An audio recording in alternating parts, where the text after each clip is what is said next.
Bonjour à tous. Alors, on a souvent tendance à imaginer le génome comme un programme informatique ultra sophistiqué, quasi parfait. Mais qu'est-ce qui se passe quand il y a un bug dans le code, une anomalie? Et si je vous disais que ces erreurs, loin d'être juste des catastrophes, étaient en fait le moteur le plus puissant de l'évolution? C'est la grande question qu'on va décortiquer ensemble aujourd'hui, et elle est pile au cœur de notre programme de génétique et évolution. Spontanément, quand je dis anomalie génétique, je parie que la première chose qui vous vient en tête, c'est la médecine, non? L'exemple que tout le monde connaît, évidemment, c'est la trisomie 21. Sur ce karyotype, on voit bien les 3 chromosomes 21 au lieu de la paire habituelle. Ça, c'est la vision classique, une erreur mécanique, un accident pendant la méiose, avec des conséquences cliniques pour l'individu. Mais maintenant, changeons complètement d'échelle. Oublions le temps médical et passons au temps de l'évolution, le temps géologique. Et là, cette vision de l'erreur comme étant juste un problème, elle vole en éclats. C'est ça le grand paradoxe qu'on va explorer. Comment des accidents, des bugs dans le système peuvent-ils devenir les sculpteurs du vivant? Alors pour y voir plus clair, voilà notre plan de vol. D'abord, on va voir que le génome, il est tout sauf figé. Ensuite, on va zoomer sur un mécanisme absolument central, la duplication des gènes. Puis on découvrira comment ça peut créer de véritables familles de gènes.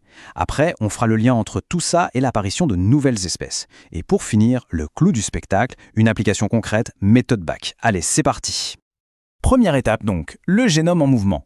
Il faut tout de suite oublier l'idée que le karyotype d'une espèce est gravé dans le marbre. Non, l'architecture même de nos chromosomes peut bouger, et parfois de façon vraiment spectaculaire. Ces grandes réorganisations, on leur donne un nom, les remaniements chromosomiques. Alors, concrètement, ça peut être quoi? Eh bien, par exemple, 2 chromosomes qui fusionnent pour n'en faire qu'un seul. Ou l'inverse, un chromosome qui se casse en deux, c'est la fission. Ou encore des translocations, où là c'est carrément des morceaux entiers qui s'échangent entre des chromosomes qui ne sont même pas de la même paire. Ces événements, c'est rare bien sûr, mais quand ça arrive, ça peut redessiner un karyotype du tout au tout. Et pour que ce soit bien concret, prenons un exemple que vous connaissez tous, la comparaison entre notre karyotype et celui du chimpanzé, notre plus proche cousin. On partage plus de 94% de notre ADN, c'est énorme. Et pourtant, regardez bien les chiffres. 46 chromosomes pour nous, 48 pour eux. Alors, d'où vient cette différence? C'est quand même une bonne question, non? Eh bien, la clé de l'énigme, elle se cache dans notre chromosome numéro 2. Il est massif, anormalement grand. Et il y a une excellente raison à ça.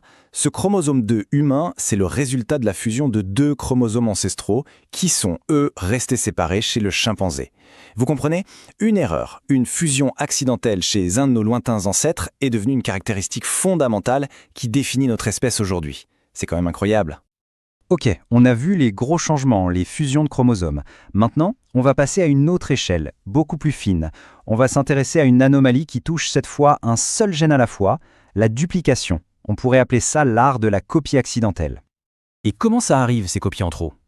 Le plus souvent, c'est à cause d'un mécanisme qu'on appelle le crossing-over inégal. Vous vous souvenez du crossing-over pendant la méiose? Normalement, les chromosomes homologues s'alignent parfaitement et s'échangent des bouts d'ADN de même taille. C'est un échange équitable. Mais parfois, l'alignement est un peu décalé. Et là, forcément, l'échange devient déséquilibré. Regardons ça de plus près, c'est un point essentiel. Étape 1, vous le voyez, les chromosomes homologues sont mal alignés, ils sont décalés. Étape 2, du coup, l'échange de matériel, le fameux crossing over, se fait de manière inégale. Et là, attention, la conséquence est double. D'un côté, on va avoir un gamète qui se retrouve avec un gène en double, c'est notre duplication, et de l'autre, un gamète où il manque le gène. Ça, c'est une délétion. Aujourd'hui, c'est cette copie en trop qui nous intéresse. Bon, une copie en plus. Mais est-ce que ça sert à quelque chose? Pour le comprendre, prenons un super cas d'étude, le gène AMY1. C'est lui qui code pour notre amylase salivaire, l'enzyme qui commence la digestion de l'amidon. Ce graphique est hyper parlant. En bas, différentes populations humaines, avec des régimes alimentaires variés. Et à la verticale, le nombre moyen de copies du gène AMY1. Le résultat est flagrant. Les populations avec un régime riche en amidon, comme les agriculteurs, ont beaucoup plus de copies que les populations de chasseurs-cueilleurs. Ça ne peut pas être une coïncidence. La conclusion, elle est limpide. Avoir plus de copies du gène, ça permet de produire plus d'enzymes et donc de mieux digérer l'amidon. Dans un environnement où l'agriculture domine, cette erreur de copie est devenue un formidable avantage sélectif qui a été favorisé par la sélection naturelle. C'est un exemple parfait. Maintenant, imaginez ce mécanisme de duplication, mais répété encore et encore sur des millions d'années. Qu'est-ce qui se passe? Eh bien, on ne fait pas que renforcer une fonction qui existe déjà. On va carrément en créer des nouvelles. Et c'est comme ça qu'apparaissent ce qu'on appelle des familles de gènes. Alors, une famille multigénique, c'est quoi? C'est tout simple. C'est un ensemble de gènes qui viennent tous, par duplication successive, d'un seul et même gène ancestral. Le gène original, lui, continue de faire son travail essentiel. Mais la copie, elle, est libre. Elle n'a plus cette pression de sélection. Du coup, elle peut accumuler des mutations, évoluer et finir par acquérir une fonction nouvelle ou légèrement différente. C'est une source d'innovation génétique absolument majeure. Et l'exemple type, celui qu'il faut absolument maîtriser pour le bac, c'est la famille des gènes des globines, des protéines de notre hémoglobine. On n'a pas un seul gène pour ça, on en a toute une collection, répartie sur les chromosomes 11 et 16. Et ce qui est génial, c'est que chaque gène s'est spécialisé. Certains s'expriment au stade embryonnaire, d'autres au stade fœtal et d'autres encore à l'âge adulte. C'est une optimisation parfaite du transport de l'oxygène, adaptée à chaque étape de la vie. Cette histoire, elle s'est écrite sur un temps très très long. Regardez cette frise. Tout commence avec un gène ancestral unique il y a 500 millions d'années. Et puis, au fil des âges, hop, une première duplication il y a 420 millions d'années, puis une autre et encore une autre. Chaque erreur de copie, au lieu d'être un problème, a été une nouvelle opportunité, conservée, mutée, spécialisée. Et c'est comme ça, brique par brique, accident après accident, que s'est construite cette famille de gènes si complexe et si efficace. Bon, on a vu comment les anomalies peuvent créer de la nouveauté, que ce soit au niveau des chromosomes ou des gènes. Maintenant, il faut faire le lien avec la question ultime de l'évolution, comment de nouvelles espèces apparaissent-elles? C'est le phénomène de spéciation. Le point crucial, il est là. Quand une population subit un remaniement chromosomique majeur, comme une fusion, ses membres peuvent devenir infertiles s'ils se reproduisent avec ceux de la population d'origine. Pourquoi? Parce que leurs chromosomes sont devenus trop différents pour pouvoir s'apparier correctement pendant la méiose. Ça crée ce qu'on appelle un isolement reproducteur. Et ça, c'est la première étape de la spéciation. À partir de là, les deux groupes sont isolés génétiquement, ils évoluent chacun de leur côté. L'anomalie a créé une frontière. Voilà pour la théorie. C'est fascinant, mais je sais que la question que vous vous posez, c'est « Ok, mais le jour du bac, comment j'utilise tout ça pour analyser un document ?» C'est exactement ce qu'on va faire maintenant. On passe en mode révision spéciale bac avec méthode et rigueur. Alors, regardons ce document. C'est le cas des souris de l'île de Madère. On nous montre le cariotype de l'espèce continentale de départ, avec 2N égale 40 chromosomes, et on le compare aux populations de l'île. Et là, surprise, elles n'ont plus qu'entre 22 et 30 chromosomes. Le schéma montre très bien que leurs grands chromosomes sont en fait des assemblages, des fusions de plusieurs chromosomes plus petits de l'espèce d'origine.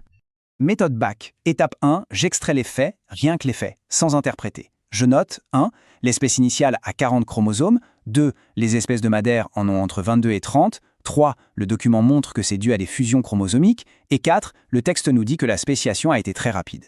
Voilà, j'ai posé mes données sur la table, c'est tout. Étape 2, la plus importante, je relie ces faits à mes connaissances de cours. C'est le cœur du raisonnement. Je vois fusions et diminutions du nombre de chromosomes.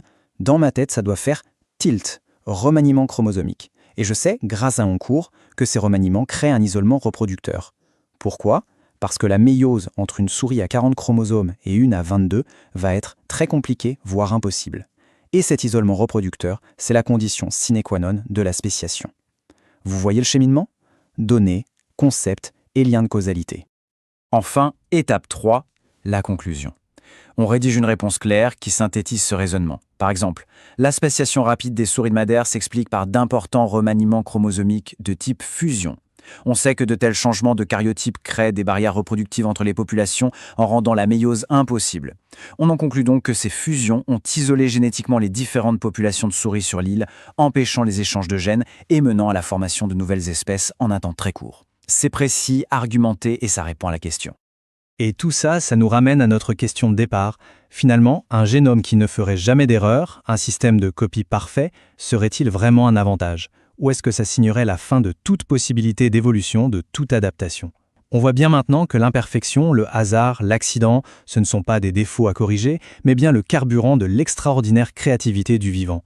Voilà qui nous laisse à réfléchir. Merci de votre attention et à très bientôt.